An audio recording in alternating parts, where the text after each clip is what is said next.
filling in for Commissioner Hanson, who normally sits in this position. But we'll begin our meeting tonight with an invocation by Commissioner Cody. Can't remember your last. Mitchell, sorry. Cody Mitchell. Good. And then we'll have a Pledge of Allegiance by Pete Bullock, Commissioner Pete Bullock. Our dear Father in heaven, we're thankful for the opportunity I have to meet tonight. We're grateful for the great circumstances that surround us. We're thankful for the area that we live, for the great people who are a part of it. We're thankful for the opportunity to serve. We pray as we go about our business this night that we can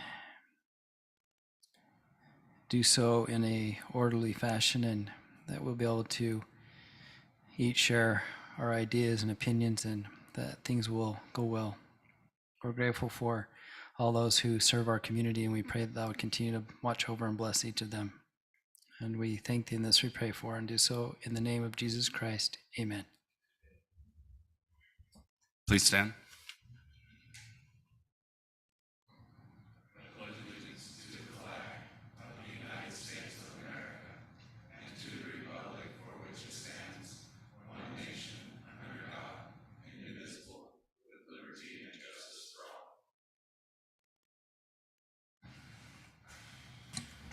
Appreciate your help there, Commissioners. And we do want to recognize Commissioner Mitchell's birthday today. I think it's yesterday. So anyway, he brought us a cake and we've already eaten it. So I'm sorry we don't have anything to share tonight. So we appreciate that. We'll begin by a motion on our agenda for tonight's meeting. I'm looking for a motion to approve that agenda. This is Commissioner Bullock. I make a motion we approve the agenda for the August 3rd, 2022 meeting. This is Commissioner Mitchell, and I second that motion. All in favor, say aye. Aye. We're short-staffed tonight, so we'll either have a motion or a second by who you see. Nothing, no surprises tonight. Commissioner Schill, maybe if I can just interject there, just for the public and those in attendance, we do have sufficient commissioners to satisfy the quorum requirement, so this body can hold a meeting and take action, and any item would pass by a majority of the quorum. So a vote of 2 tonight would be a passing vote. Okay, perfect. Thanks. Say that, Pete. Sorry, I thought we had to have 3 when there was only 3 of us because... You'd have 3 to establish a quorum. Oh, I thought we had to have 3 to pass. 2 to pass tonight. Okay. If you had 5, right, or 4, and so tonight we've got a quorum. We've got to have a majority vote of the quorum. Okay, next on our agenda is approval of the minutes from our July 20th Planning Commission meeting. Look for a motion. This is Commissioner Bullock. I make a motion we approve the minutes. This is Commissioner Mitchell, and I second that motion. Have a first and a second approving the minutes of January 20th, 22. All in favor, say aye. Aye. Okay, next on the agenda is any declaration of abstention or conflicts for tonight's meeting. Is there any? No issues there. Thank you.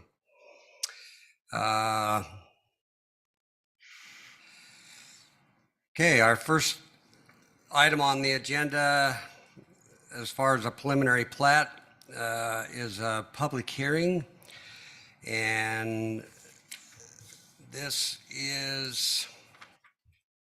a public hearing for consideration and recommendation to the City Council for reserve at Old Farm preliminary plat, 36 lots, 27.38 acres, located at approximately 300 East and George Washington Boulevard. Jason Smith is the applicant with Rosenberg and Associates. I'll turn the time over to staff. Commissioner, real quick, I'm just going to interject to correct myself because of Commissioner Bullock's question. He is correct. Quorum is required of 3, but for any motion to pass by this commission, regardless of how many are here, you've got to have 3 affirmative votes, and so Okay. it's got to be unanimous tonight. Staff, your turn. Thank you, Commissioners. This particular subdivision is proposing 36 lots on an area covering 27.38 acres. The zoning designation at this location is residential 15,000 square foot minimum. The surrounding zoning is agricultural 20 and R115 to the north, planned unit development commercial to the east, R115 and agricultural 20 to the south, and R115 and agricultural 20 to the west. The proposed subdivision conforms to the approved zoning. The request meets the subdivision requirements and other city ordinances as it relates to this location. Staff has reviewed the request and has a few concerns. Staff is concerned that the 15-foot landscape strip identified along 300 East George Washington Boulevard and Washington's Fields Road, specifically lots 1, 7, 14, 15, 25, 26, and 31 through 36 may end up looking displaced over a long period of time or experience a lack of maintenance due to this area being owned by many different individuals rather than one individual or entity. The applicant has made it known that the developer will be landscaping this area, the 15-foot landscape strip, along the perimeter of the project to keep the landscaping consistent in color scheme, plant type, and design, and will also be building the exterior block wall around the perimeter to define the 15-foot landscape area. However, this does not address the long-term maintenance problem that could evolve. Staff feels uneasy with the 15-foot landscape strip areas being watered by the individual homeowner's water meter, specifically those lots identified previously. With these concerns, staff is neutral in their recommendation to the Planning Commission and have attached the following findings and conditions for review. Staff recommends that the Planning Commission consider staff's comments of the preliminary plat for the reserve at Old Farm Subdivision when recommending to the City Council with the following findings and conditions identified below. Just do want to quickly note conditions 13 through 16 that are over and beyond what we currently put on the plat. 13 states the developer will install a 6-foot block wall around the perimeter of the development. Condition 14 identifies the 15-foot landscape strip around the subdivision shall be landscaped by the developer, completed with the development of this subdivision, and will be consistent in color scheme, plant type, and design. Condition 15 discusses the trail along 300 East shall be installed with a similar design, which is meandering with the subdivision to the north. That will help establish uniformity between the two subdivisions. And lastly, condition 16, that a final plat shall note lots 1, 7, 14, 15, 25, 26, and 31 through 36 will be responsible for watering and maintaining the longevity of that landscape strip, that 15-foot corridor.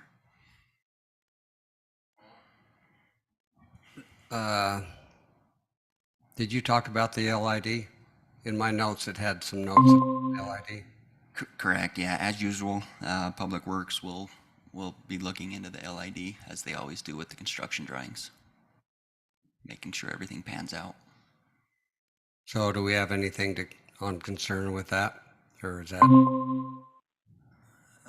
Specifically, no, other than Public Works will need to dig into it and make sure that it works Okay. as noted.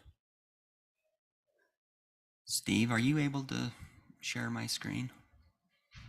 I can't share nothing.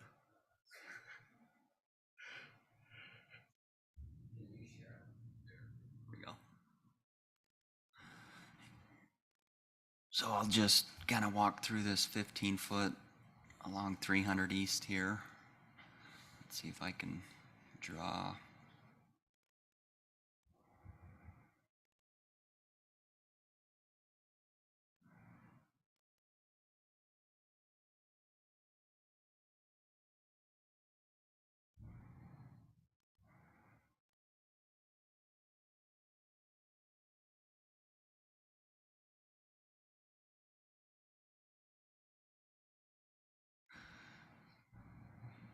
So this is where that 15-foot landscape strip has been identified down 300 East and then George Washington Boulevard.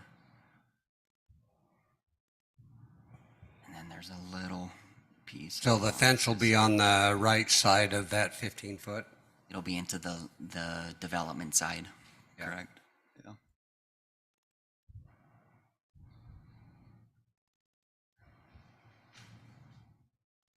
Do you have To commissioners? the, Eldon, I'm guessing to the east of that. That is where the canal runs through, correct? Correct, yeah, the canal, there's an easement It's buried. approximately in here, the back side of that commercial lot. So is it on the commercial lot side or is it on this side of it? Or is it on the subdivision side? Commercial? Jason Smith representing the applicant. The canal, the easement is all on the commercial side. Okay, so, So because I know that they There's no want, easement on the side of the residential, on Okay. the residence. I know they were worried about the trail, but that will come in during the development of the commercial side. Okay.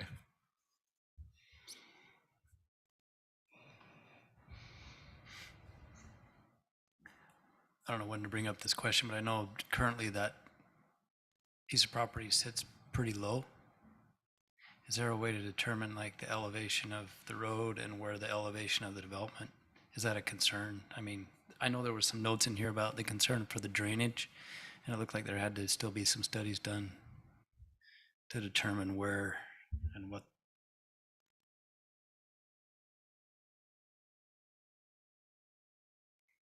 I can't remember where those comments were, but one of the, in the comments. Hey, Jason, while you're here, I just got a quick clarification. On the lower right hand, there's a reference there to the Washington Parkway. Are we talking the Southern Parkway? Washington, sorry.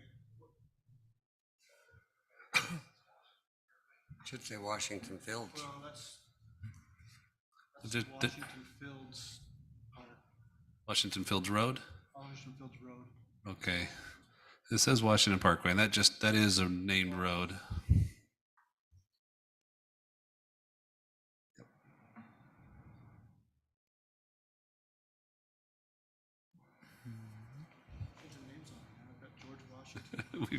Every road has to have Washington somewhere. Well, this is a public hearing. I'm going to open up the public hearing for public comments. If there's anybody here that would like to make comments pertaining to this, we invite you to come forward, state your name. We'll give you 3 full minutes. Okay, I will close the public hearing. Any other comments from commissioners? The question I have is that 15-foot landscape strip. I like it. I'm a little concerned because once you put a wall up, that property owner thinks it's in their mind that that's their property line. And I hope we can instill in them that they go to the street, not just to the fence. And so I think that's a challenge. I would like them to maintain it rather than the city. I would like them to water it rather than the city. I'm concerned with the 6-foot fence. If it's a 6-foot fence, for sure, they're going to feel like that's their property line and they're going to say, nope, that's outside of my boundaries. And I have a hard time with that. I think we lowered that fence down to 3 foot or something. And I don't know if we like that or that's just an idea. That's my 2 cents worth. I don't, this is Commissioner Bullock, I don't think that lowering it to a 3-foot fence would help because that's a main road on the one side, the George Washington Boulevard.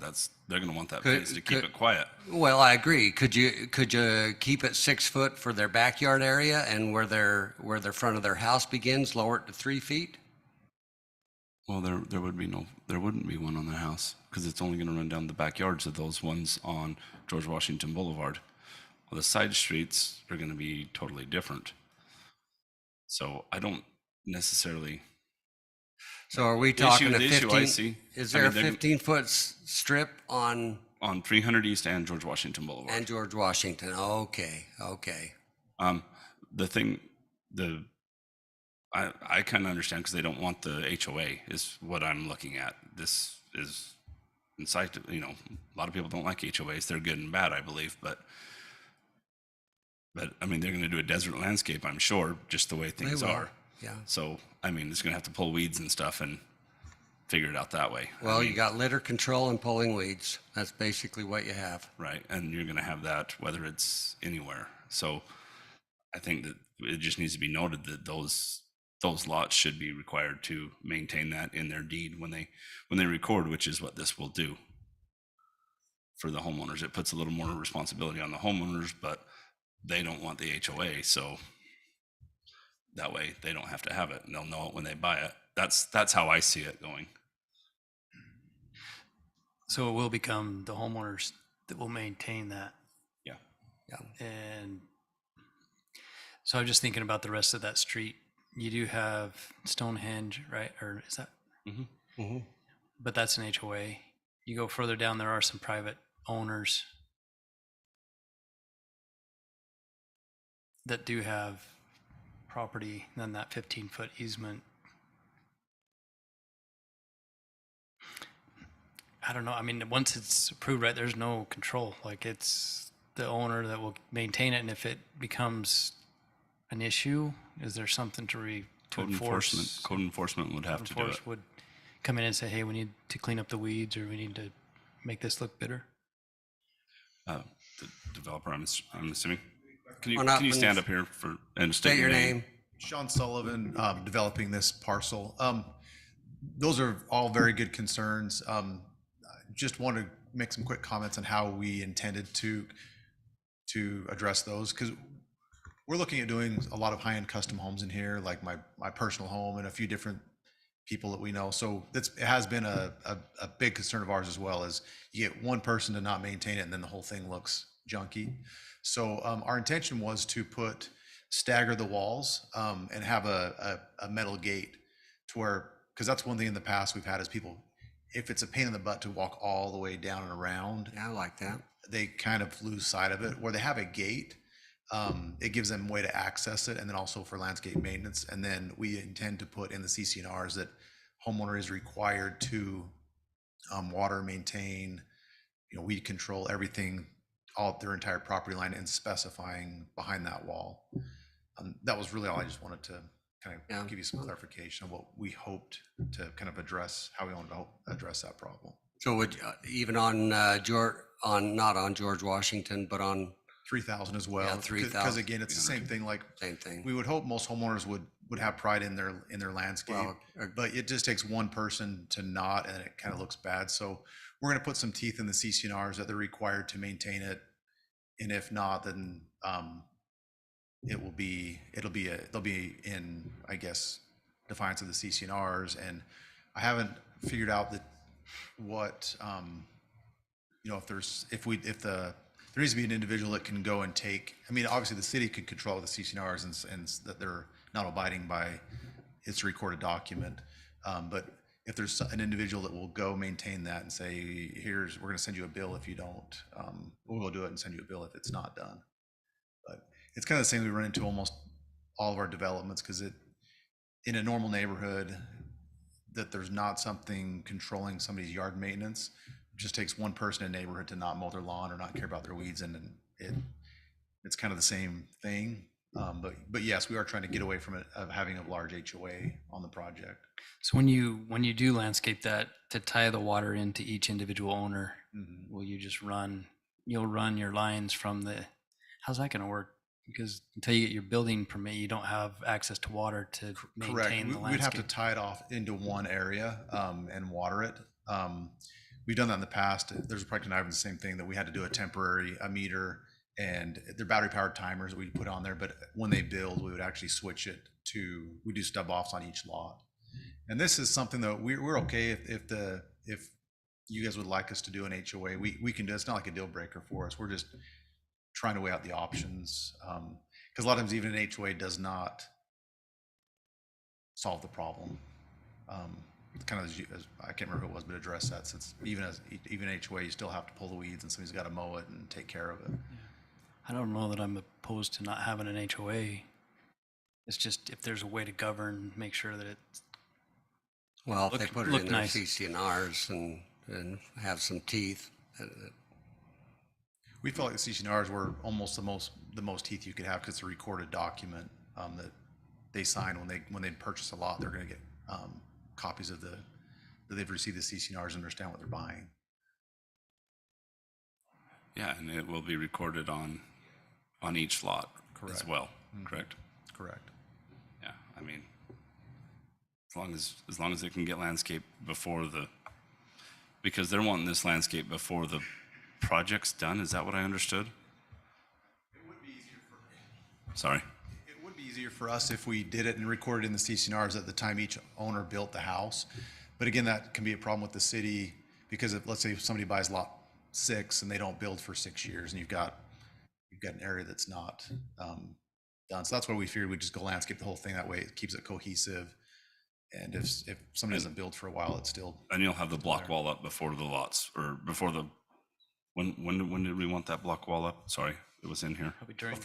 Before we had the final plat approved. Okay, is that what it was before the final? Recorded on, yeah. And then somebody had a comment on the street elevations. We're kind of locked where we have to put the streets because of Washington, the Washington 300? 300 east. And then we have each of those roads is sloped down for drainage, so everything meets kind of engineering calculations. They still had to Oh. work through the LIDs, correct? Okay, yeah. is each that'll lot, get is each figured out at lot the end. going to contain their own? Is that how we're proposing? That's what we would like to do, just where there's such big lots. That's part of our discussion is, that's what they're proposing. Staff is not,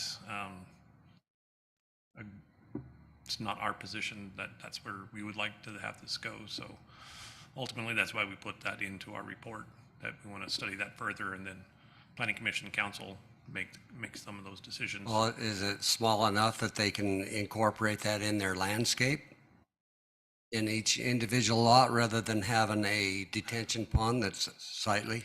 Well, the LID is separate from the detention pond. Now, when we go to individual lots, the problem that becomes problematic for the city is each one of those lots now becomes stormwater management Right. issue. So we have to work with every single property owner. We have to inspect every one of these. You know, it becomes a bit of a nightmare for us to deal with now 36 individuals versus a single HOA. So our position is we would rather not have individual LIDs or individual storm drainage on them. Can you do an underground LID? There are several options available to them, yes. You like those? We have several underground detention basins throughout the city, so they work just as well as a detention pond. Do we need to discuss that tonight, or? Go ahead, Jason. We have a secondary option that we would have our detention in the 15-foot landscape on 300 East that accommodates the required So, but that's what we would do. I'd rather not secondarily. have the city be burdened with 36 people rather than taking care of one, you know? Well, you're still taking care of 36. You're just taking care of it in one location. You're still Up front. you still have 36 different people, whether it's with one entity or not. It's still 36 Understood. different people. So So there is enough volume along 300 East to cover the whole Yes. subdivision in that 15-foot landscape. yes,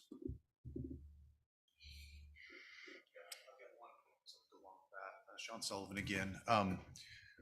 Something we have done in other cities is on larger lots is it is more work if the city takes it on, but at permit stage, they have to provide an engineered letter that they've had an engineered look at the detention and tell them what they needed to do, and that's submitted with the permit.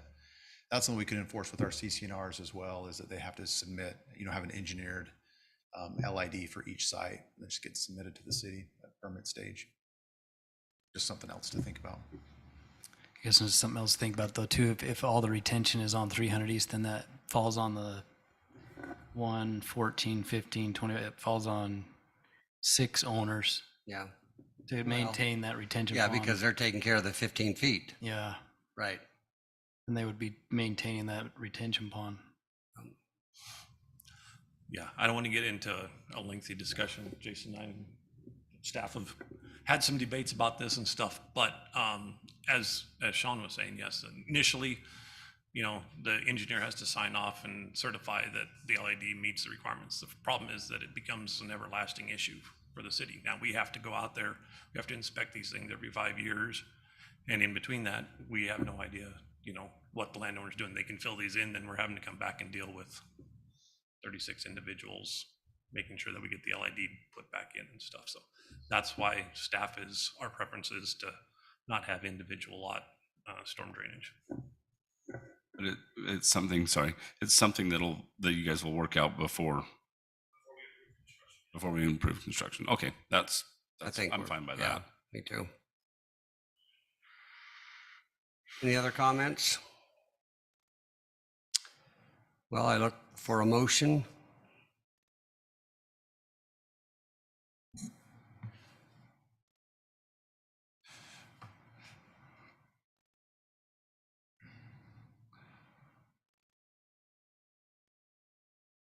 Or more comments? Hold on a second.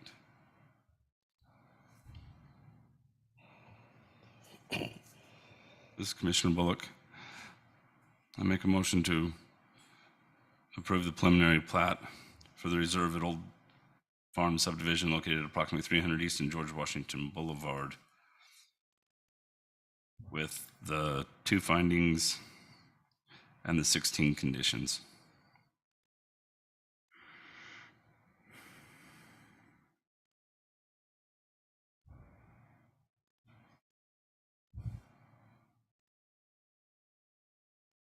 Just trying to make sure that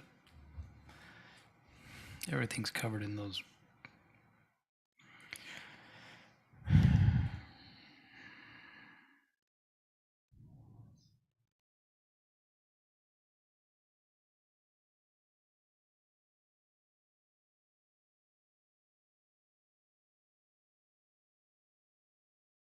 Do we need to put a stipulation in there about what he talked on that fence, having a gateway?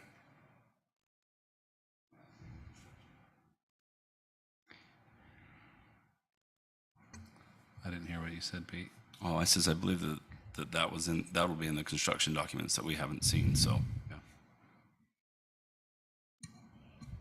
Is that correct? That would be shown in the construction documents more so than just this. Yeah, I think Commissioner Schill's question is, should we add that as a condition of approval that it be shown in the construction documents? Because you're right, that's where it should be shown. And I think that would be appropriate. You've discussed that. If you want to add that as a condition of approval, you certainly can. You want to reword your motion? No, but yes. Or just make the addition. So yeah,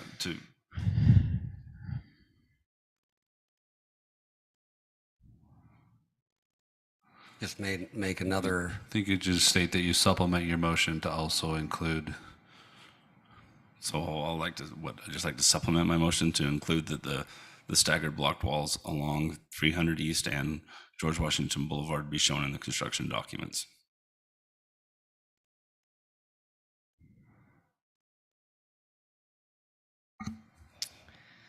This is Commissioner Mitchell. I second that motion.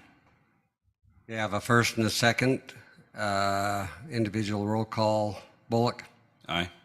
Mitchell, Aye. I'm Shield, and I'm an aye. Motion passes, and we'll move forward to the city council.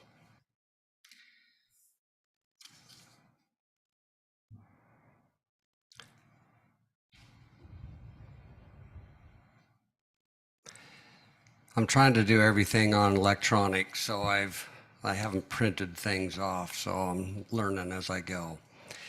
So we are going to move on to item number 4B, which is a public hearing also for consideration and recommendation to the city council for Vermilion Vistas Subdivision preliminary plat, 39 lots on 17.98 acres located at approximately 3090 South Washington Fields Road. Applicant is Kent Stanger. We'll turn time over to staff. Thank you, Commissioners. This particular subdivision is proposing 39 lots on an area covering 17.98 acres. The zoning designation at this location was recently rezoned to the R115 single-family zone. Surrounding zoning is residential 2-acre minimum to the north, R110 and agricultural 20-acre minimum to the east, R115 to the south, and R115 and Ag 20 to the west. The proposed subdivision conforms to the approved zoning. The request meets the subdivision requirements and other city ordinances as it relates to this location. Staff has reviewed the request and recommends approval with conditions of the preliminary plat as outlined. Staff recommends that the Planning Commission recommend approval of the preliminary plat for the Vermilion Vistas subdivision to the City Council based on the following findings and subject to the following conditions. And I would like to note condition 13 that states the trail and or sidewalk along 3090 South shall be installed with a similar design, which is also meandering with the subdivision to the west, which is Stamsund Estates. And I'm happy to answer any questions you may have at this time. Can you pull this up on the the GIS map? Yeah, that one.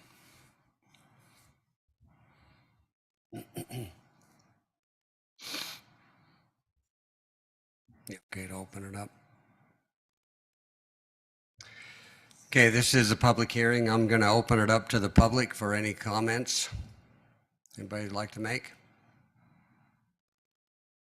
Quiet crowd tonight. I guess I'll close this public hearing. Come back to the commissioners if you got any questions or comments regarding this.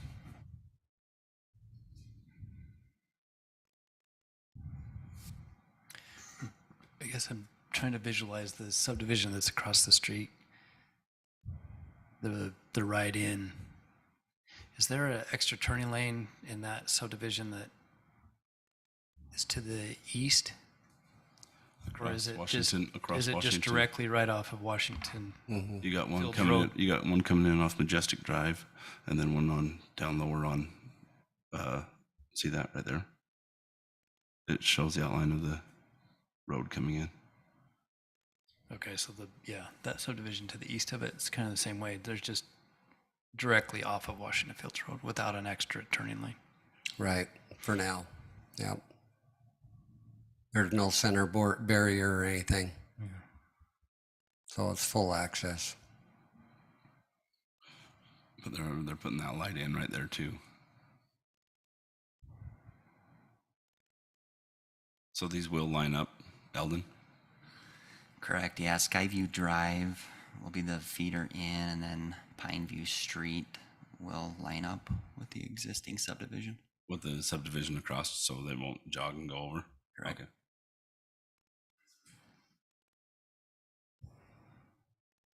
I have no problems with this.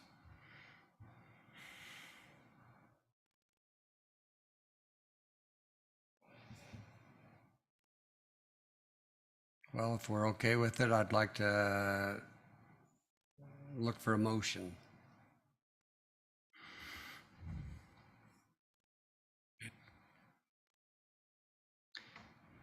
This is Commissioner Mitchell. I make a motion to approve and send to City Council the preliminary plat approval for the Pavilion Vista subdivision with the 2 findings and 13 conditions. This is Commissioner Bullock. I'll second. I have a first by Commissioner Mitchell, a second by Bullock. Individual voting, Bullock, Aye. Mitchell, Aye. Shield, I'm an aye. Matt, this item 4B passes unanimously and will forward on to the City Council. Next on our agenda is public hearing also. It's item number 4C. It's for consideration and recommendation to the City Council for Diamond Sky Subdivision preliminary plat, 5 lots on 2.54 acres located at approximately 3650 South, 1000 East. Applicant is Clark Spilker. I'll turn the time over to staff. Thank you, Commissioners. At the address previously stated, this subdivision is proposing 5 lots on an area covering 2.54 acres. The zoning designation at this location was recently rezoned to 15,000 square foot minimum, which is the R115. Surrounding zoning is R115 to the north, open space to the east, R115 to the south, and R110 to the west. The proposed subdivision conforms to the approved zoning. The request meets the subdivision requirements and other city ordinances as it relates to this location. Staff has reviewed the request and recommends approval with conditions of the preliminary plat as outlined. Staff recommends that the Planning Commission recommend approval of the preliminary plat for the Diamond Sky subdivision to the City Council based on the following findings and subject to the following 12 standard conditions as seen in your report. And I'm happy to answer any questions at this time.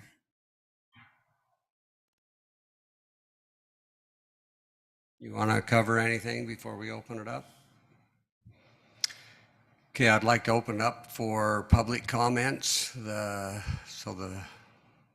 public hearing is open for comments. Anybody in chambers that would like to make comments, please come forward and state your name and give you a few minutes. My name's Edrelyn Peterson, and we live, and my neighbors back there, just right butting up to where this subdivision is going to go in. And we're very concerned about the height that we've been told that the land will be filled in. And when we bought it, the city owned it, and that they're gonna raise the level of the properties and have a high wall. And you can tell from me and the neighbors that this will probably be our last home. We don't want our views to be totally obliterated, and I know my children's inheritance is tied up here, and I don't want our property values to go down. So we're very concerned. We don't want a huge wall because the land has been built up and filled in so much. We don't want all of our views messed up. We just moved here, my husband and I, from Lehigh. We're happy to be in St. George, and we want to be happy with our home. Thank you.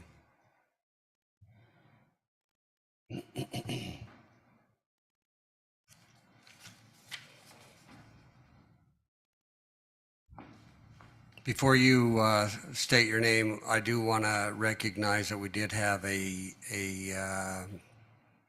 comment came in through email that we all had an opportunity to read that, so we appreciate that.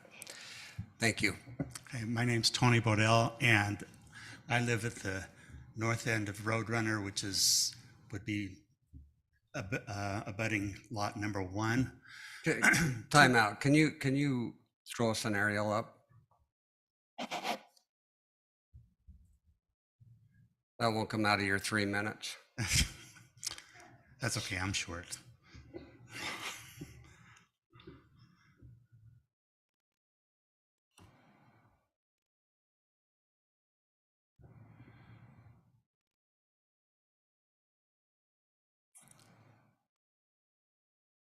Okay, Mr. Bodell.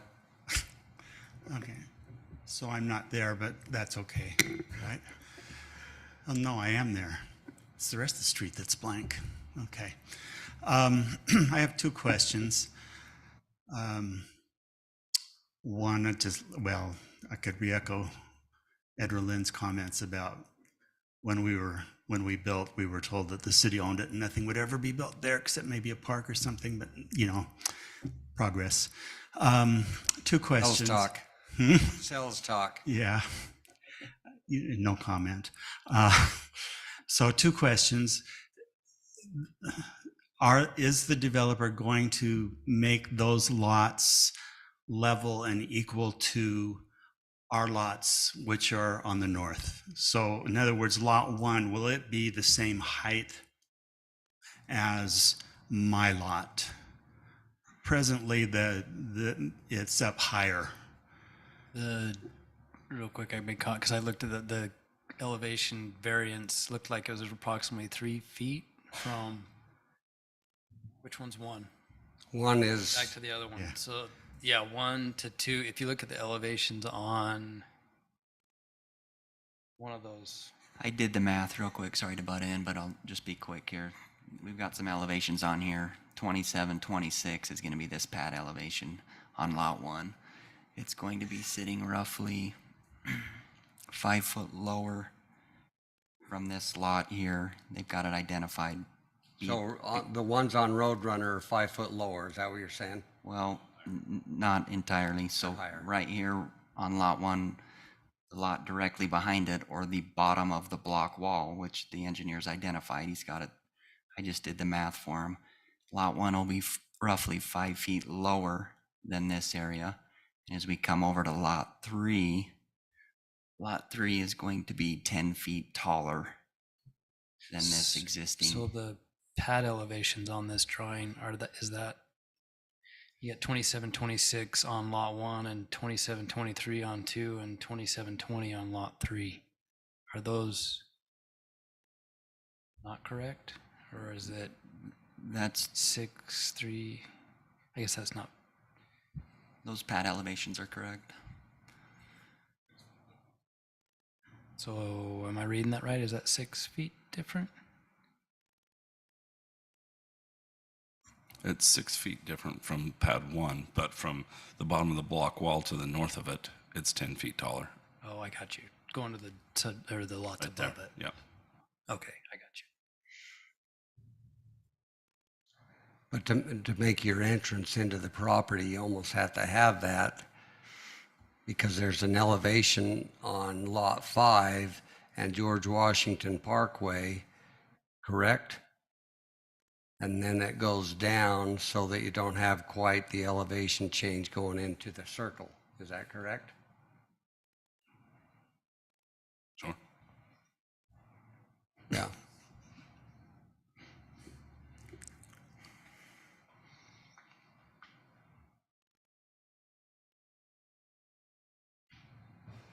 Could you put that other map up?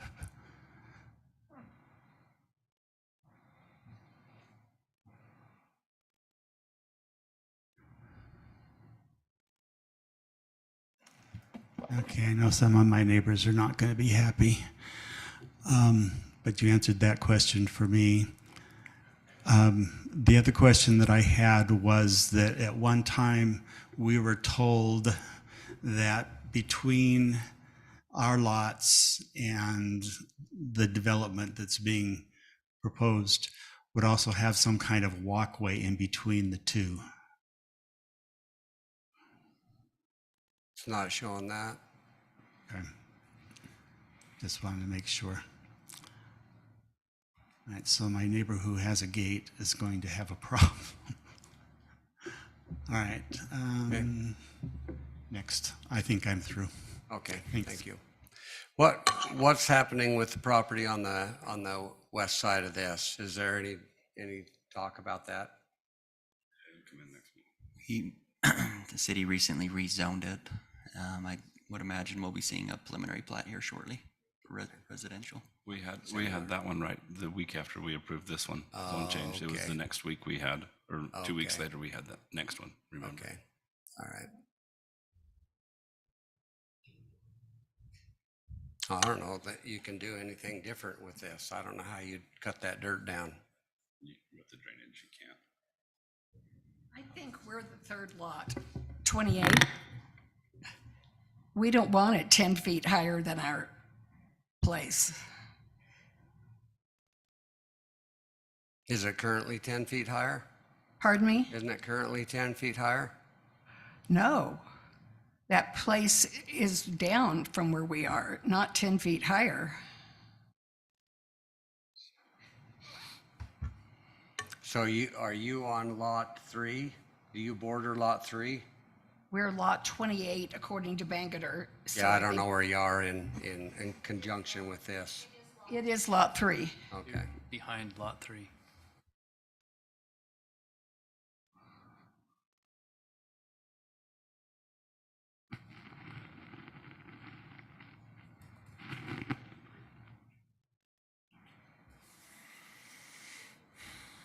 Okay. I actually walked out here and looked at this. I didn't notice that elevation change between Roadrunner and this. I noticed an elevation change on George Washington Parkway of about 5 feet. On the west side of this property, on the east side, it's not so bad. I don't know, is he bringing in, maybe we don't understand this enough. Is he bringing in dirt? Do you know, as far as, is the developer here? My name is Edgerlyn Peterson. He wanted me to say that, and we were told that he wants to advertise them as Temple View lots and build up. You're actually behind 2 and part of 3. So I'm behind 2 and part of 3. Okay, let's move on and we'll keep digesting this. I'll try to give you a little bit. If you look on lot 3, you can see the dash lines are your existing contours and stuff, and you can see at the front of the lot, we're 23, 24, 25. Back the lot, it's 27, 11. So he's trying to even out the elevation on that lot. Yeah, the back corner of the lot matches pretty close to the existing ground on the other lots and stuff, but he's trying to balance that out. So that's where you're seeing this change in elevation. So On the that property lot to 3. the west of this, is that flat or is that have a lot of, Looks like it continues, at least from the contours I'm seeing, it would continue on a down gradient slope. Yeah, if you look at, I guess, the entrance into the subdivision's at 2716, Yep. and lot 3 is at 2720. That's only 4 feet. 4 feet. Yep. I mean, it By the doesn't time you feel balance like, out the lot, the Yeah. holes. Yeah. I mean, the road is, can't really do much about the road going in, and the lots are really not that extreme compared to the road. Yeah, if you look in the cul-de-sac there, you can see an existing elevation of like 27, and they're gonna, top of curb's gonna drop down to 19, so they're dropping that 8 foot right there in the center of that on the cul-de-sac. curb? Yeah, so. So when we I say think- they're building them up, they're building up lot 1 6 feet and lot 3 3. Yeah, Three- if you look in 3 the or back 4 corner, feet. you're going up, they've got like 9 foot of fill, but if you look at out there at the edge, you're dropping it 9 foot. So it's a lovely game of trying to balance out the dirt. So is that what you have to do to make it flow? Yeah, I mean, you're trying to make sure that the lot drains properly as Correct. well as the subdivision. So Yeah. to try and keep, obviously if they tried to keep it the same grade as the developed lots, that 10, 11 elevation, yeah, you're going to drop, taking 15 foot of fill out or taking 15 foot of cut out of the middle of this property. And that's going to hamper us trying to get drainage out onto. It would drain onto the Boulevard. people behind them, which would be worse. Yeah, we just continue exacerbating the problem around. So, and this has a detention basin right as you come in. Right. So, which makes sense. Are they putting a fence all the way around, even on the front on George Washington Parkway? What's that? We'd want clarification from the applicant on that. Is the applicant here? Yeah, we're open. I don't think he's here. So. Can anybody hear me on this? Yep, loud and clear. Okay, so Who are you? Clarksville. Okay, my name's Robbie Pope. I'm the engineer.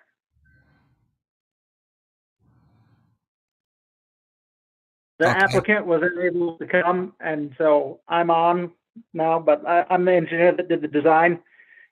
And we've got retaining walls along the edge and along the front a little bit. You can see kind of where those bold black lines are along the front.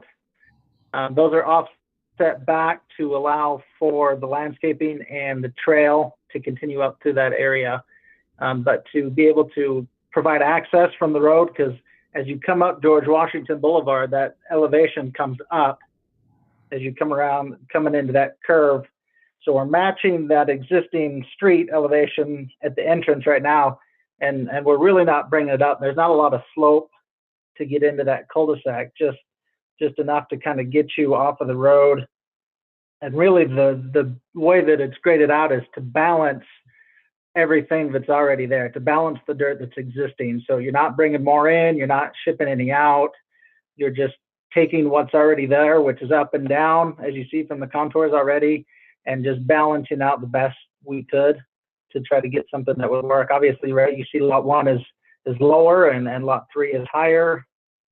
But like I said, we looked at different options of grading, and this was what we came up with that balanced the site the best and provided for the requirements that they were looking for the trail offset and that sort of stuff. So you've got a step up and then another step up. Is that correct? Yes, that's correct. And on the west side, I thought we were told that it's pretty much the same. How come we're having a double step up on that west side? So that means you're bringing in a bunch of dirt. In my eye. It's Is that right, John? It's just a balance of what's already existing. We've got to flatten it out right now, right? It's basically unbuildable without flattening it out.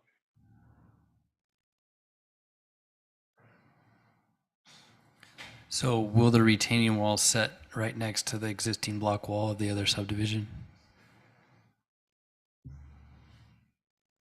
The first one will be offset a little bit, obviously, right? You're not going to set the wall right on top of or right next to the other one, but it'll be offset. Right. Yeah, so what you're seeing on like lot 3 is your existing contours at 2711, so they're trying to step down because that's where that property to the west is down at that elevation. The pad elevation on 3 is 2720, and so that's why they're doing that tiered block wall to get down from their property to get back down to match. So there is a pretty good step between the two properties. Between the two properties, when they level out their lots, there'll be a step. Yeah. It'll be basically 4 you've feet. got this situation going on. Correct. Pull this in and raise it up. So to get get that, they're having to put that stepped wall in. But it'll be from the bottom of their block wall to the bottom of the retaining walls 4 feet, Yeah. because they're 27.9 versus, you'll have 6 feet, right? Yeah. Did I do the math right? No, above their block wall. Because if they have a 6-foot block wall, Right. so they're 27.15. So yeah, 10 feet. Fine, yeah. See that?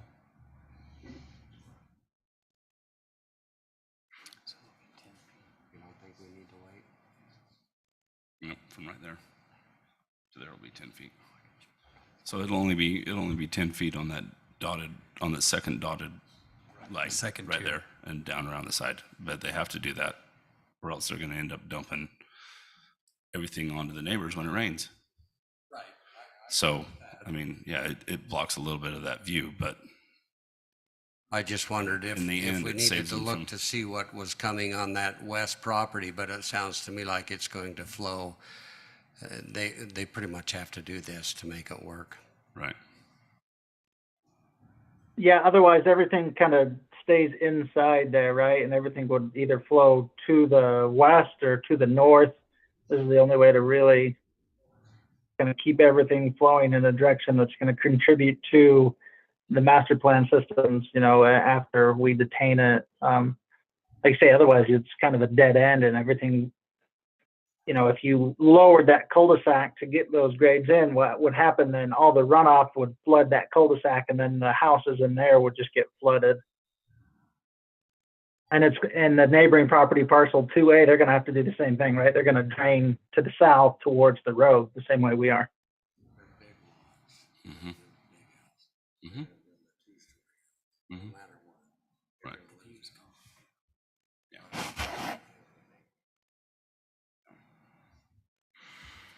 I think you got some other people that want to talk, though. I think you got some other people that want to. Did we get a public comment? No, we're still open. Should we see if there's more? We'll see if there's See if anybody there's else. any more. Is there any other comments from chambers that anybody'd like to make?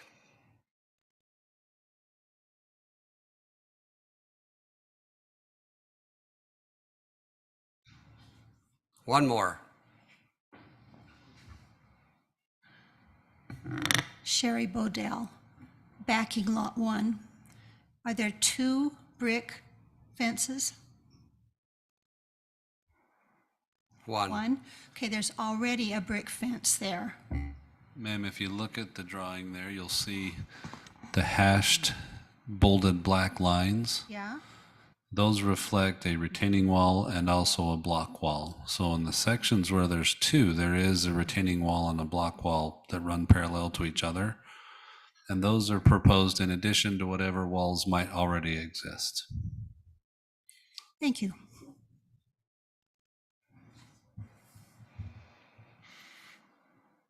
Any other comments? Okay, with that, we will close the public hearing. Any more comments from commissioners or any motions to make? I think that the way they have it proposed is the best, just because if we try to do something else, like the engineer was stating, we'll end up flooding the neighbors to the north, and that's not what anybody wants. Right.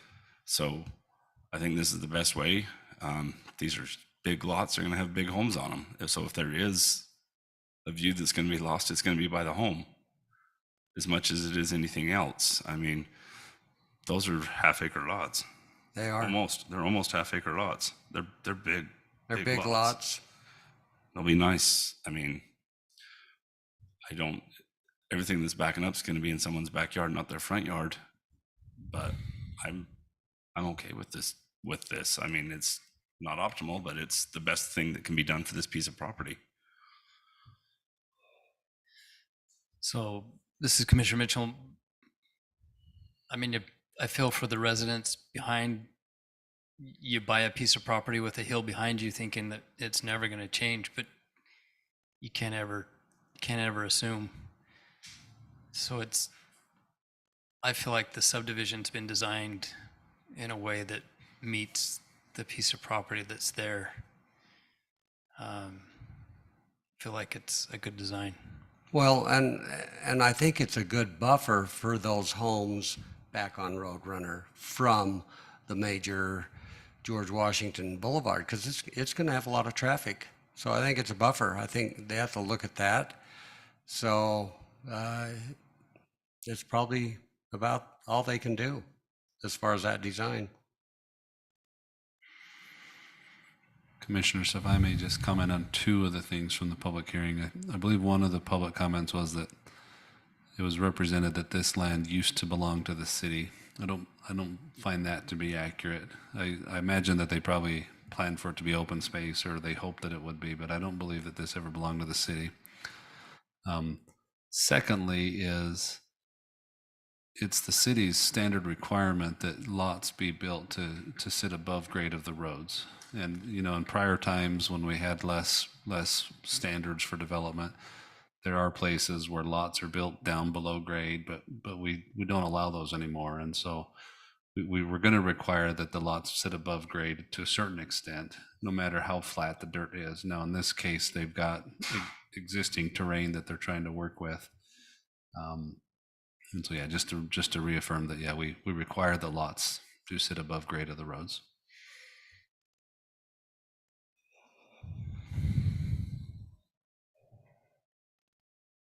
Anybody like to make a move? Yeah, I will. This is Commissioner Bullock.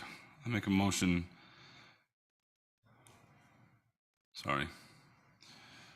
To send this to City Council with a recommendation of approval of the preliminary plat for Diamond Sky Subdivision based on the following findings, on the 2 findings and the 12 conditions.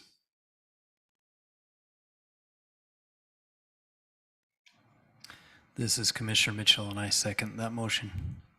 I have a motion by Commissioner Bullock, a second by Commissioner Mitchell. Individual roll call. Bullock? Aye. Mitchell? Aye. Schill, and I. We'll pass this on to City Council for their review.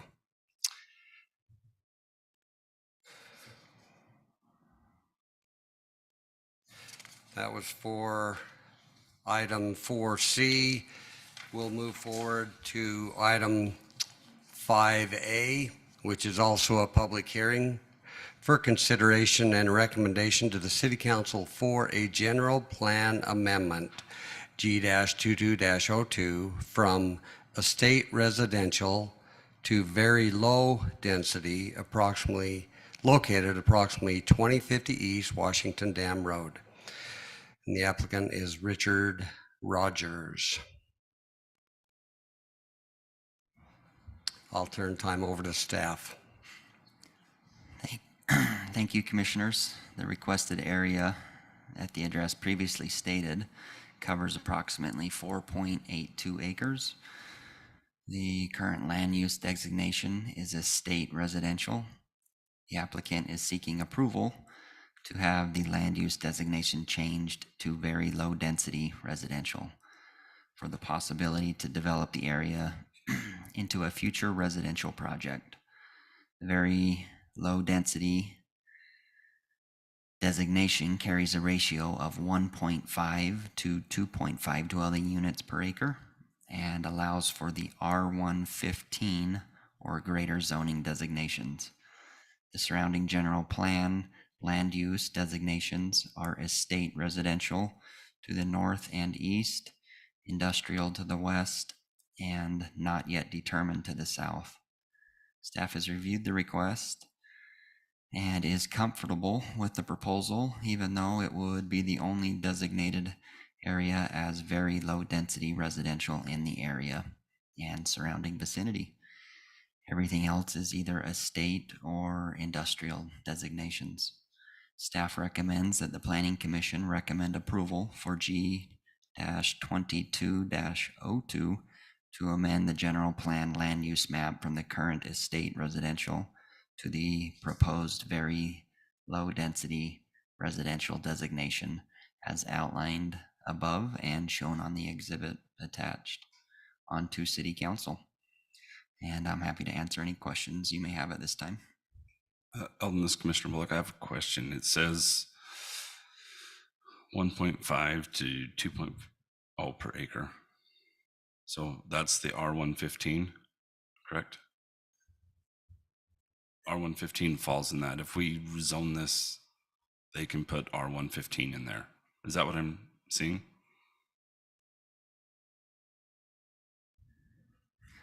Let me read through this one more time. Drew actually wrote this report.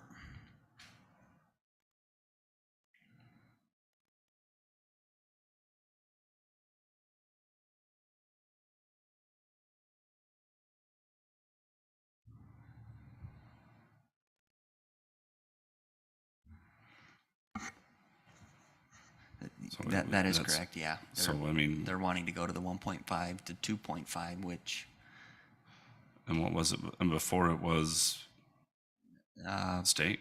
correct, which is 0.45 to 1.16. So this will allow them to do R115 or greater if approved.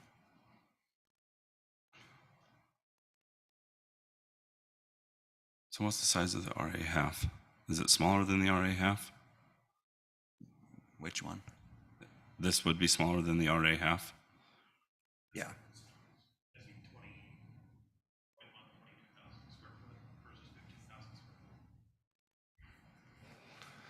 Sorry, So- that's not. Everything in the green, there's no industrial, is there, in that area, is that correct? We need to go to a different map.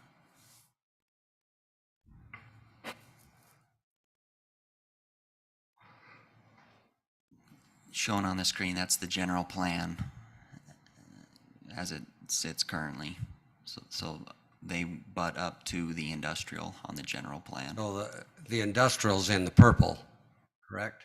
Yes, No. Green, there's no industrial? Is it just residential and farm or whatever? correct. It's a state. Estate. Now I'll slide here to show the current zoning. This is currently what it's zoned. They currently sit in the RA1.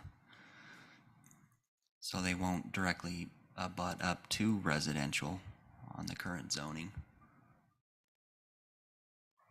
They do butt up to current residential zoning. Correct, yes, in industrial. They wouldn't butt up to the, They won't touch the industrial. correct, as it sits now, current use. And across the street is the RA1 that they did with the bonus density, so they had smaller lots in there. Oh, Remember? okay. We didn't like that Right. because they wanted to keep as big as we could out there. So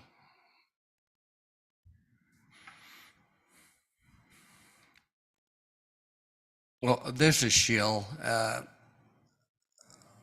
The area to me is hodgepodge. It's to me, I think it's kind of a mess. I don't think we've designed it very well myself. I think there's a lot of industrial over there, which I'm fine with because we need someplace for that.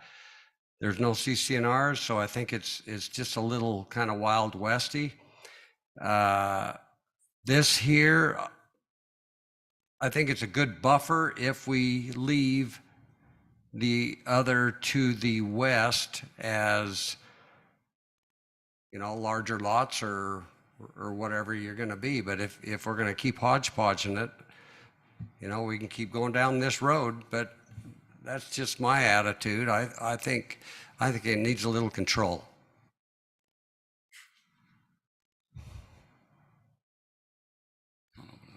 comment. So this is public hearing. I will open it up to public comments.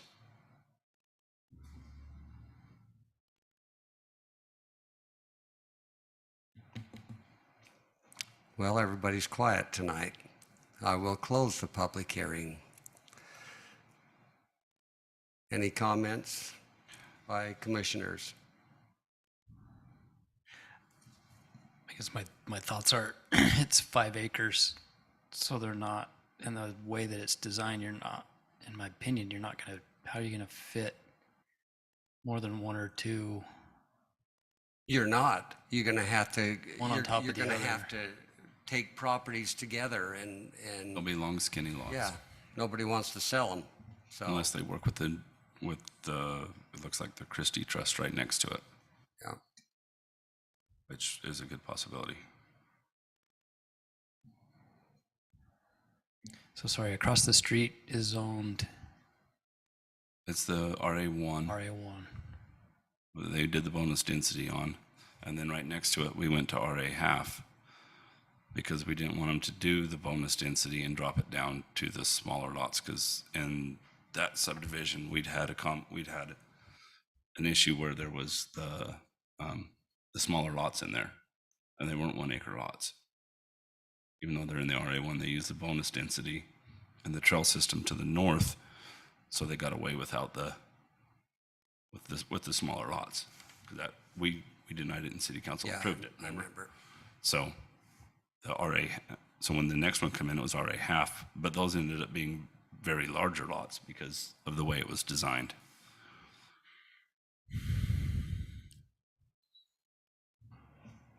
I think it should be RA half. I mean, if they want to go RA 15, that's fine, but Well, I do think you need a buffer from the industrial to larger homes. This would be a buffer, but it's not right over there on the other side of RA1. So it's kind of a mess the way it is. But I don't know how you correct this in my eyes. You know, I'm not the smartest person, so. I know we're not supposed to ask if it's a subdivision going in there, but obviously it's going to be. But is the applicant here? Can we ask him a question? Or Don't be shy. Just don't beat me up. And my name's Rick Meyer at Bush and Gudgel, representing the applicant, I guess. But yes, there would be it is intended to be a residential subdivision, and that's why we're here. And it is kind of a mess out there. There's no doubt about that. I mean, the parcels that are out there do not lend themselves to easy development, right? True. And so Yep. that's why, Richard Rogers just came to me and he said, we'd like to propose the very low density and then come in with the zone change later on. But as kind of a buffer between that industrial and the larger lots there. So, because I mean, when it comes down to the subdivision, I think the ordinance says we only can have 650 feet before a cul-de-sac, and you're not going to get 2 roads in and out of there. yep. So yeah, we've kind of thought through that as well. He's actually going to be working with the neighbor to get an access through the neighbor's property. to the east. Mm-hmm. Okay. Yeah. So that was one of the main things. I told him he's going to have to work that out and get that easement and everything. That'll be a big item. But Okay. Yeah, that's what I was worried about. I mean, I'd prefer to see half acre, but 15 is still a good size. So on your general plan exhibit, it shows the general plan change to also apply to the house at the south end. the Is Biggs that- property. Do you have authority to represent that property as well with Yes, this request? they signed the notice, the consent for the general plan amendment. In staff meeting, Drew requested that we include that property in with this development because it was illegally divided previously, and so he just said, let's get it all cleaned up. Technically, right now, they don't have a legal access. He says, let's get it cleaned up. You put it in as part of your subdivision, and then it'll be. So that lot, that parcel, the Biggs parcel, actually isn't going to change much, It's just. If you could keep going east, you could clean up a lot of our other illegally subdivided parcels. That would be nice.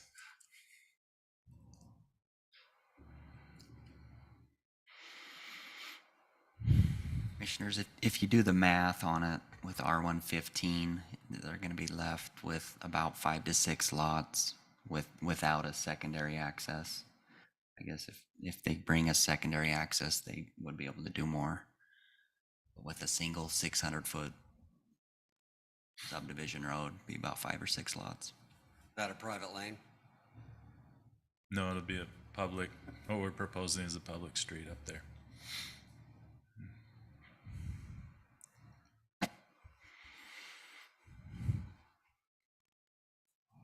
I think personally, this is Commissioner Mitchell, I think I'm fine with it. I mean, I agree. There's just some funny, I mean, it's kind of funny what's out there, and it would be nice if somehow they could combine, and who knows? Or, well, I'd prefer to see half-acre lots out there myself, because, I mean, just to the west of that, it looks like those are big lots right there. But it's, 'cause we have the RA half across the street, and the RA1, I know it's not that way with the low density on that one, with the bonus density on that one. But just to keep the, I don't know, it's, because you got, I'm just trying to think this through my head, so I'm talking out loud. That's why they pay you guys the big bucks. I mean, Well, we'll to pray me- about it. to me, it does make sense to maybe try to follow what's there.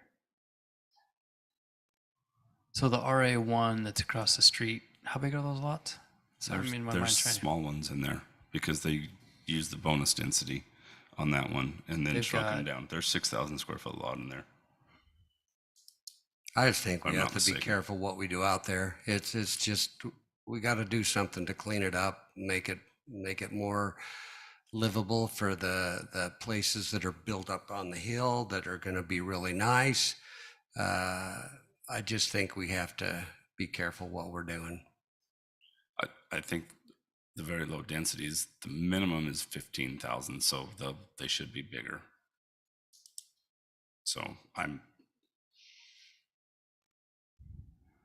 So I'm looking for a motion or. Thank you. Thank you. So keep it as the RA1. no, Go I wouldn't do keep it how it RA1. is. I think it's hard for us to make that decision. I think I'm lending more towards a nay myself. I'm just going to say that because I don't think it's my decision to make, and I would pass it on to the city council and let them make the decision. Maybe they can make a better decision than I can, but I don't like what's out there. And am I okay by saying that? Yeah, I just think that rather than saying you're a nay, you would probably say you would make a motion recommending denial. Correct.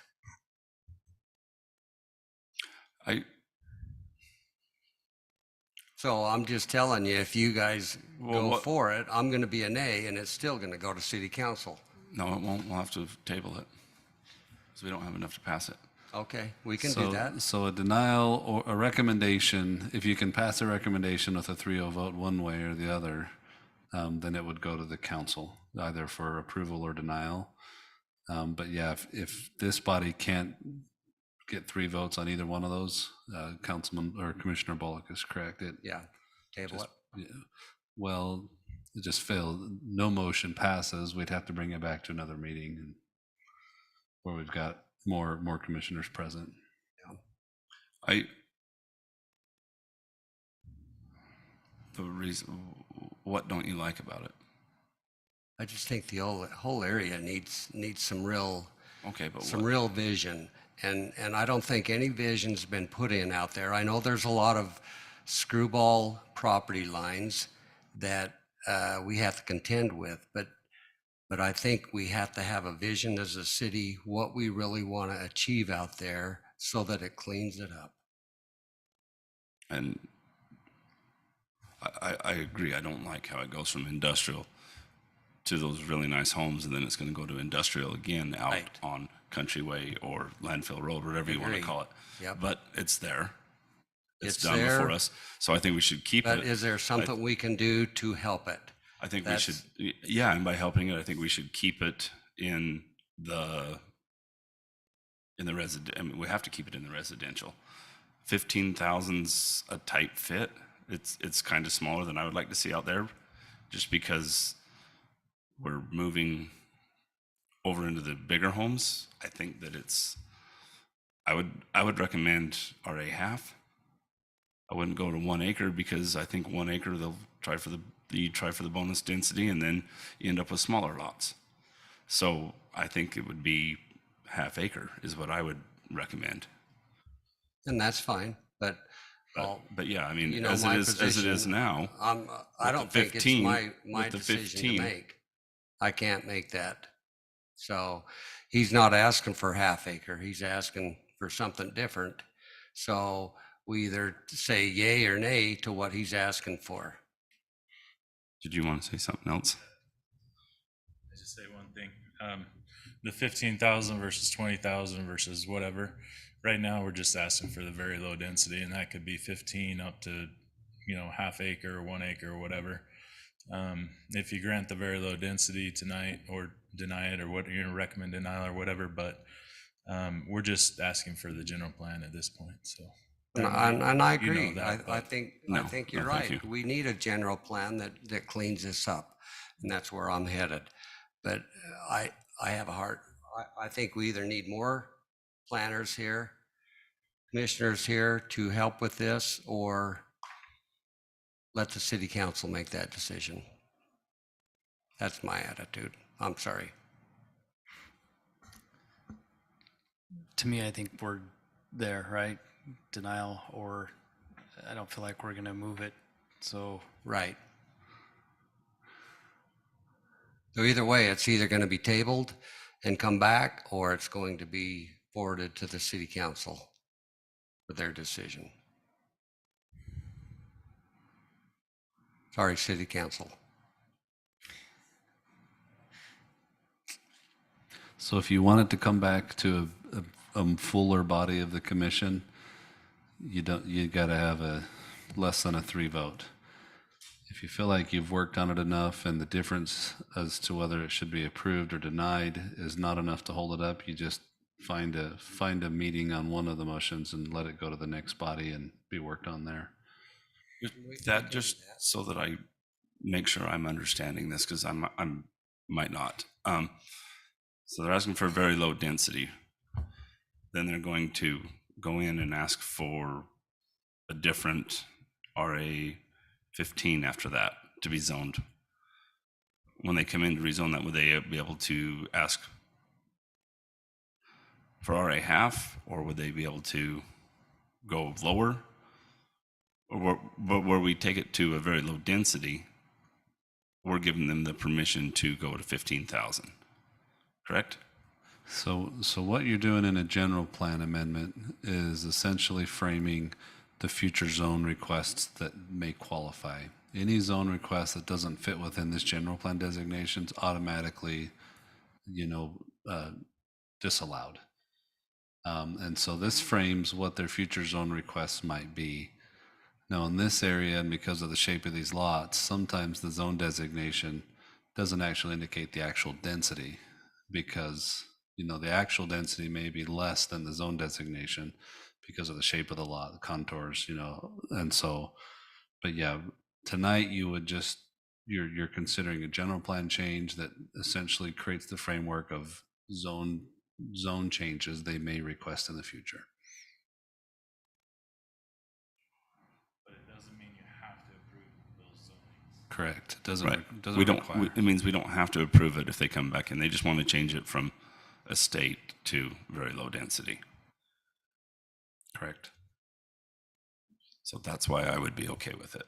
It's because they're not saying they're going to do 15,000. I was confused before. So Yeah, and general plan typically isn't where we design, and general plan is a broad general direction, and then it's on the zone changes and the subsequent plats and proposed plats that we start to try and clean things up or improve them, right? And so but even I don't know what other general plan designation we could put there that would change the direction of that land, I right? don't either. That's why I'm confused with it. And so I don't know that I'm smart enough to make that decision. And But in order to And maybe the city council is, I don't know.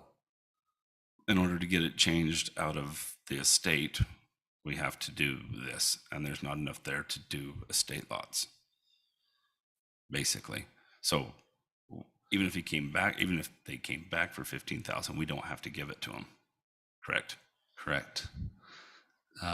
This is just a general plan amendment. I think the one thing we all acknowledge, and it's been referenced here today, the historic estate lots that used to exist out there have become pretty messy, right? And so I think part of what we're trying to do is say, hey, let's get this in a general plan status that more reflects what it's becoming, and then let's try and corral it so that it has more involvement as to what it becomes.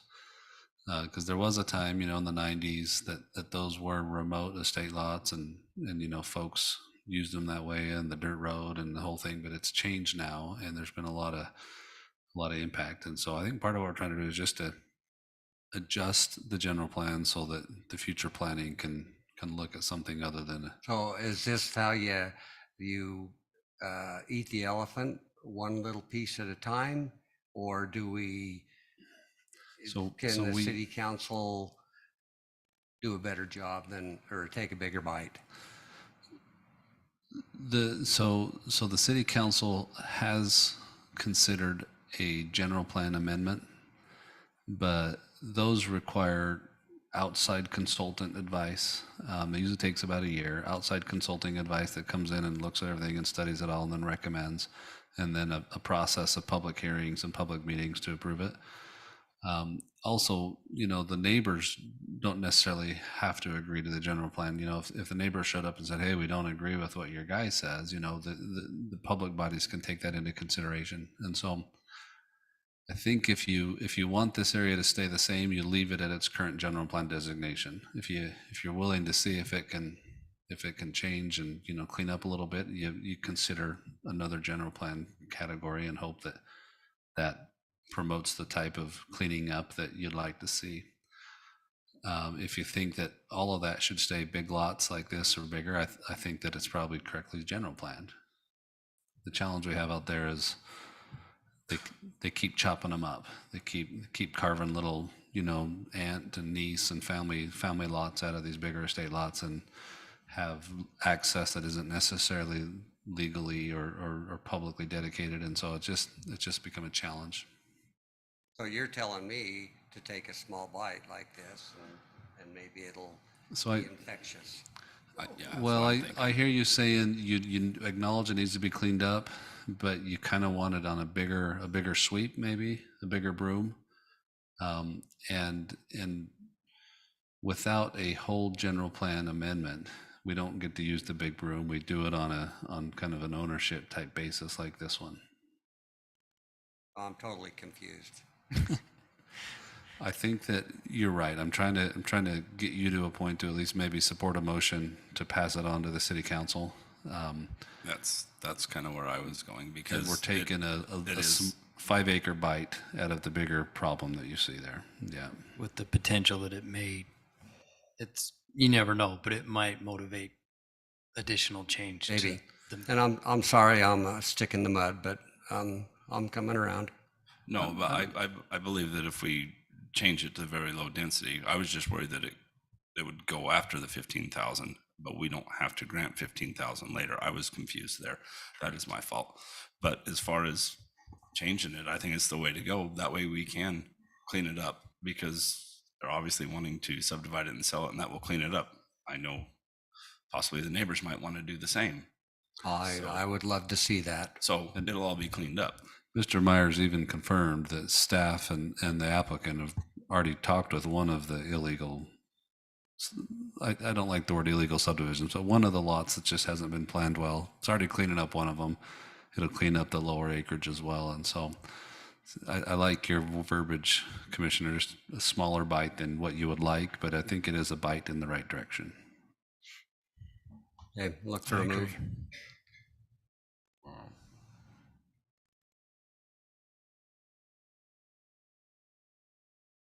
Is this 5A?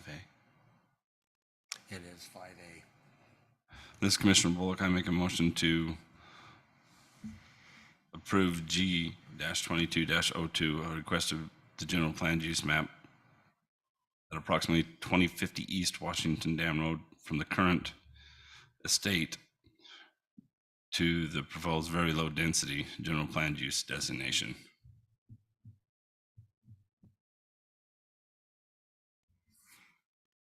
This is Commissioner Mitchell. I second that motion.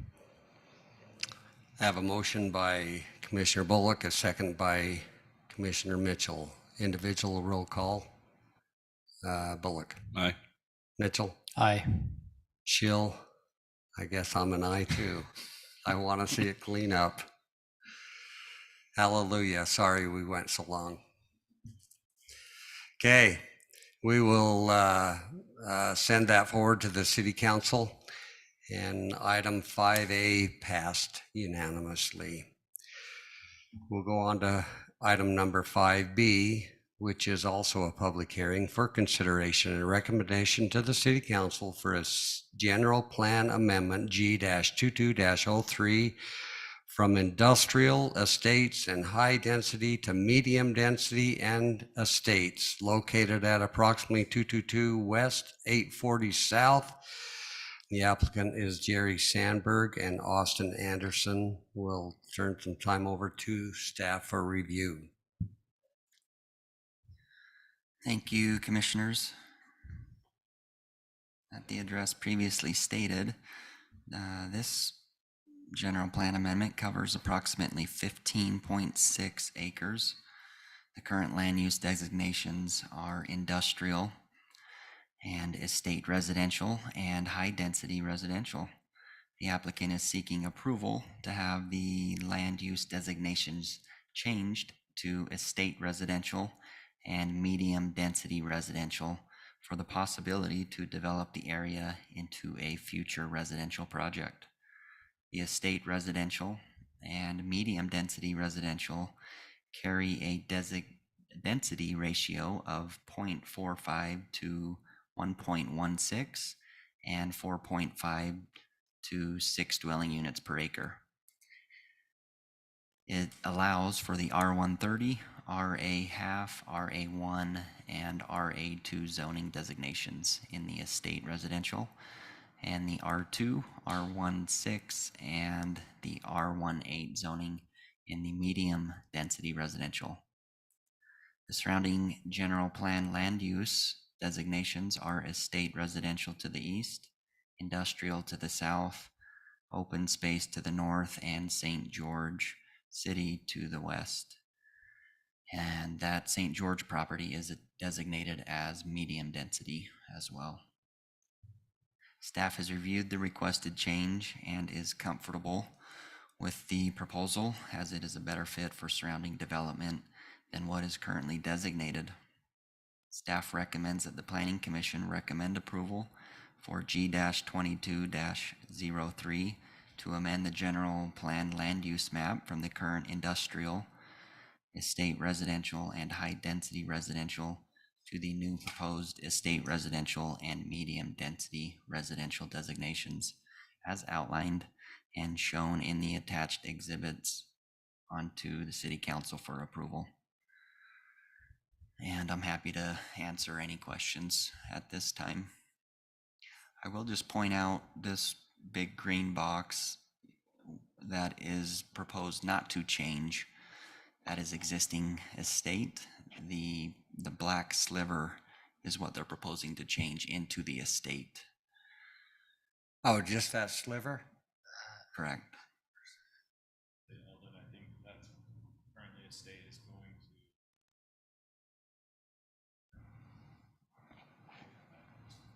to. It says the green is to remain estate.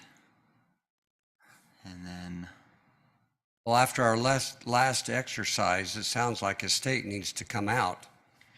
And then we don't have the hodgepodge. so the black is medium density. Thank you, Rick. So what it's saying is black is currently estate. Right. The proposal is to make it medium density. And estates, it said. Right? The green is what is to remain estate. And part of the reason is to its east are large estate lots, acre, multi-acre type lots. And I believe that's why it's remaining estate.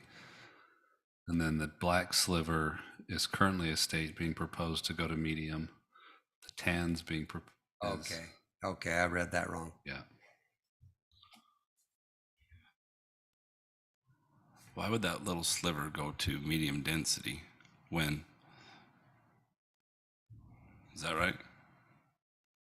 Yes. Was that a Oh, lot 'cause- line oh, you're just wanting adjustment or to something? So we're just wanting to expand because the purple wants to change to medium density as well. And the tan is medium density now, correct? And we want to lower it to medium density. And so you just want to stretch it over a little bit. Okay. Yeah. Everything sounds but the good to green. me. Okay, that works a lot better. Sorry. Take this hodgepodge away. Yeah, if you want to talk hodgepodge, currently you've got estates, Right. industrial, and high density. Yeah, I know. And they're making it less hodgy. Can you pull up the, Ariel? yeah.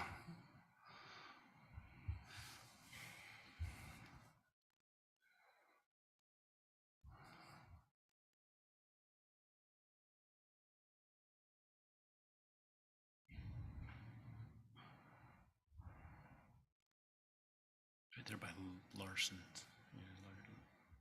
Tracy Larson's arena. Okay, so we're just going to get rid of that little corner right there that's industrial, which is probably a good idea because that'll be a main road that'll help offset everything from the industrial. I hate to lose industrial because we don't have enough of it, but it makes sense up there. In that area. Is that road eventually going to tie in to St. George? Do we know? And then that'll be light manufacturing over in St. George. Is that correct? Huh? Oh, I thought it was manufacturing. To the south, it's manufacturing, but to the north of 840 South, it's medium. The M1 is, You gotta go down. That's the current, but there's a new one right there. medium density residential. Okay, that makes, that helps bring the cities a little bit together so that they're not rolling out of a nice one into will be nice to St. George. Right. Yeah.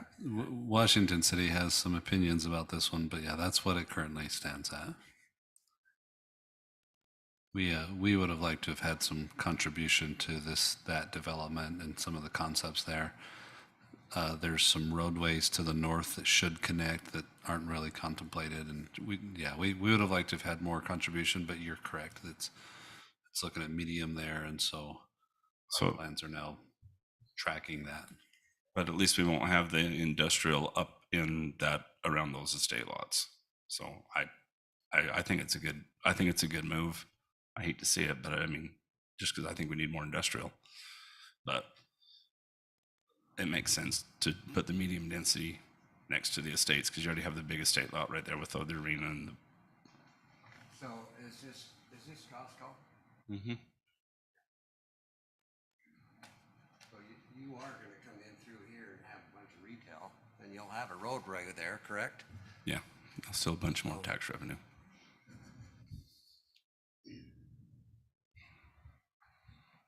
Okay. This is public hearing. I'd like to open up the chamber for any public comments.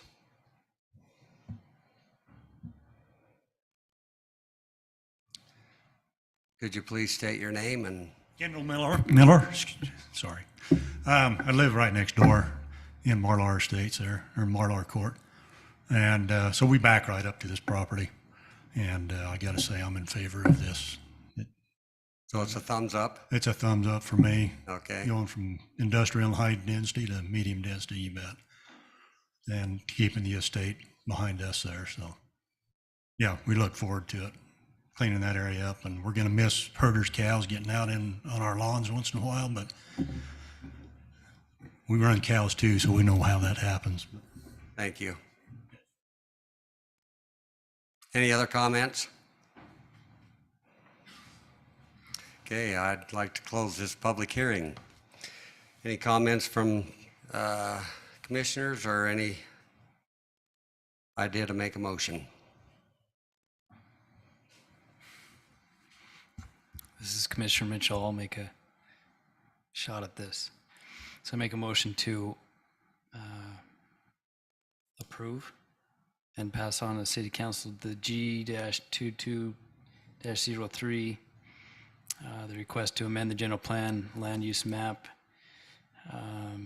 at approximately 222 west, 840 south from the current industrial I and estate residential EST and high density residential to a new proposed estate residential of the median density residential general plan, and pass it on to the So City Council. time out. Let me just ask a question here. It says we're changing it to proposed estates residential and medium density. Correct. Don't we want to take estates out of there? No. The green portion stays. We're leaving the green portion estates because it shares its long border on the east with current estate lots. Okay. Yeah. All right, I'll relax. I'm just a little nervous. Mr. Miller's the owner of one of those. That's why he liked it. His family owns the other one. Okay. And so I think part of why he thinks it's a thumbs up is because of that. Is that correct, Mr. Miller?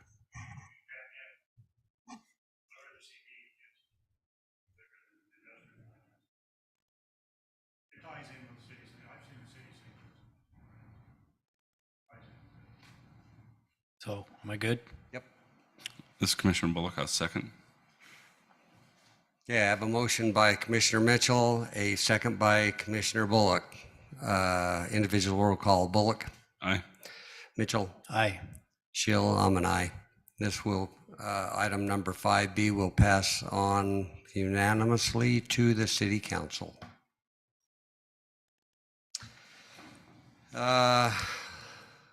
One more item, we have item number 5C, which is a public hearing also for consideration and recommendation to the City Council for a general plan amendment, G-22-06, for an update to an affordable housing goal in section 4.1 of the Washington City General Plan Amendment.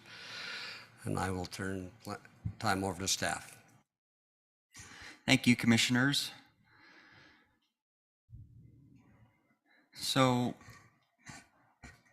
just looking for some feedback on this here. The state requires municipalities of 5,000 or more to include a moderate income housing element in their general plan. Currently, we meet this requirement, and the state has changed the requirement. So we need to amend or adopt our general plan to fit those guidelines to be in compliance. So we are proposing, and with your feedback, we're hoping to take this to the City Council. We're going to remove Goal 1.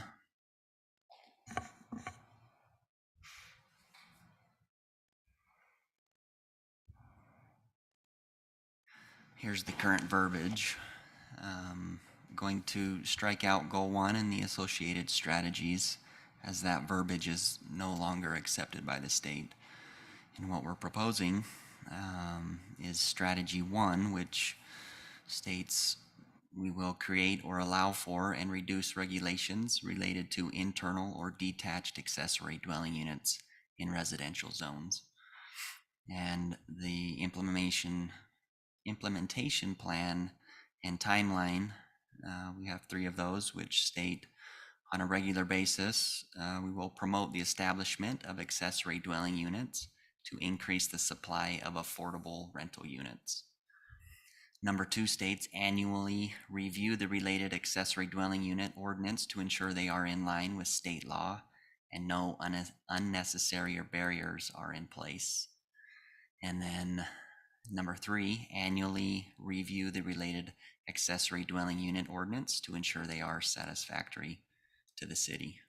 So a regular basis, is that annually? No, I originally had put daily. Drew recommended I put on a regular basis, just so we weren't held to a daily basis. But we do plan to promote that quite often when we're Just a question. working with the builders, and it's a great asset that we can promote. for Yeah, new so affordable the city recently finalized adoption of their accessory dwelling unit, both external and internal ordinances. Promoting the establishment of them is more of a subjective interpretation that we want to keep within our planning and zoning office. They don't do a lot of promotion as far as, marketing and such. And so really it's just as they advise with project owners and applicants, they can let them know that this is available if they'd like to take advantage of it. Why would we get rid of promoting the first-time home buyers? I don't understand that. Is it outdated? Eldon? Is there a reason why we're not promoting first-time home buyers and these guys to help people get their first-time homes? Well, as Thad stated, we, as a city, we don't team up with banks, home mortgage groups. That's kind of out of our realm. It's hard to. Couldn't we help promote the builders to create that, though? I mean, we could help promote them. So what this is we have to add an affordable housing plan section to our general plan.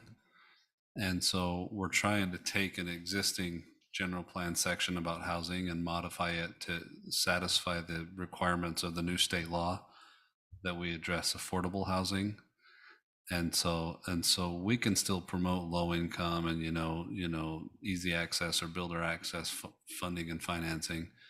I don't know that we're aware of any right now that we could promote to people, but we can always continue to promote those. But we're pulling that out of this section of the plan and then adding in the accessory dwelling unit section, and then a few other sections that Eldon will cover to satisfy the statute that was passed in the last legislative section requiring that we update our general plan to address affordable housing.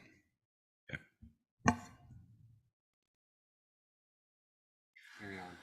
You want me to move on to strategy 2? Okay. So goal 2 stated that we will increase affordable rental opportunities for low to moderate income households.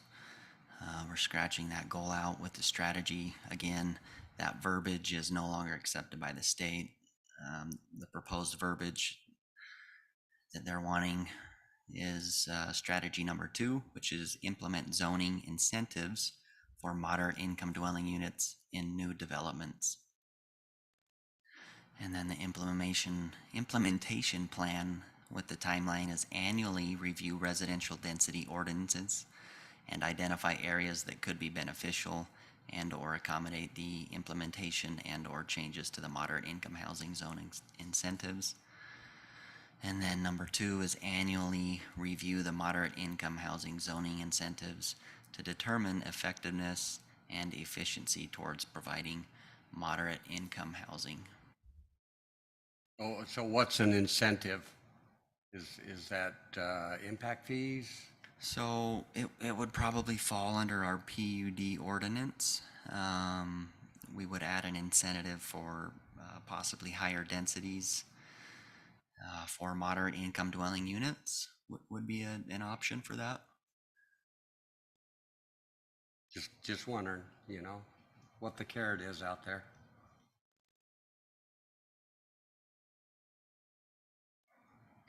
Any comments, feedback, suggestions? Okay, carry on, right? And then we'll move down to goal number 3. Again, the verbiage is out of date. We're updating that to strategy 3, which states demonstrate creation of or participation in a community land trust program for moderate income housing. And the implementation plan and timeline is to annually review moderate income housing land trust programs, identifying and or implementing areas that could be beneficial and or accommodate changes to these programs.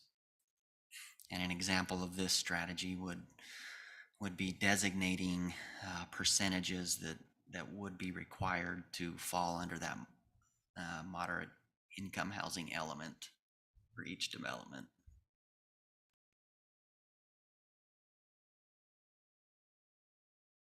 I'm clear as mud on that, but we can keep moving.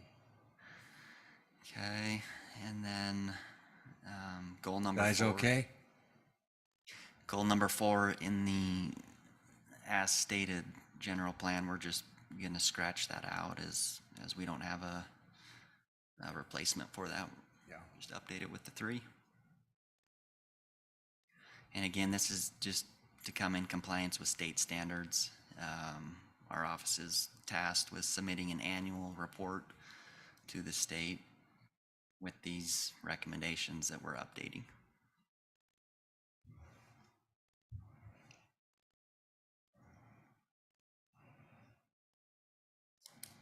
Sounds fair. Any other comments? This is a public hearing. I will open up this to public hearings. Any comments in chamber? No comments. We'll close this public hearing. Commissioners, do you have any questions or thoughts or a motion?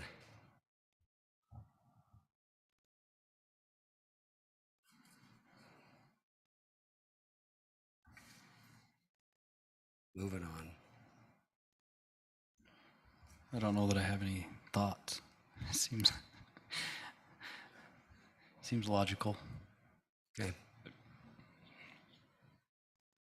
This is Commissioner Bullock. I make a recommendation to approve and send to City Council. Is that what I'm doing? Yep, to recommend to City Council.